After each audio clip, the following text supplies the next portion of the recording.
আসসালামু আলাইকুম এভরিওয়ান। আজকে দেখাচ্ছি বাঁধাকপির একটি ইউনিক রেসিপি। তো চলুন শুরু করা যাক। সো ফার্স্টলি একটি পাত্রে পানি গরম করে এতে লবণ দিয়ে দিচ্ছি। এখন অ্যাড করছি বেকিং সোডা। বেকিং সোডাটা দিচ্ছি বাঁধাকপিটা সবুজ থাকার জন্য।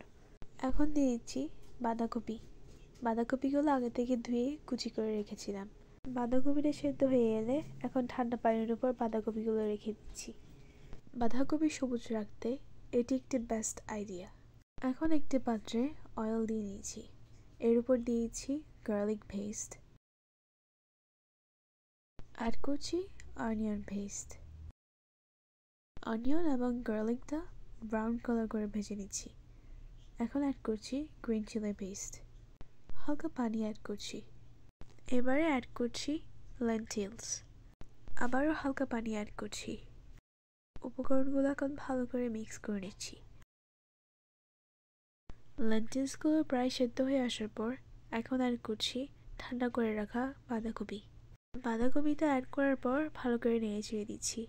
এখন অ্যাড করছি টমেটো কুচি।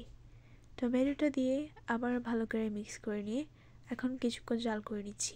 আমার বাঁধাকপি রান্না হয়ে গিয়েছে, রেডি টু সার্ভ। আজকে এ পর্যন্তই। দেখা হচ্ছে অন্য কোনো ভিডিওতে। ভালো থাকবেন, সুস্থ থাকবেন। আল্লাহ হাফেজ। আসসালামু আলাইকুম।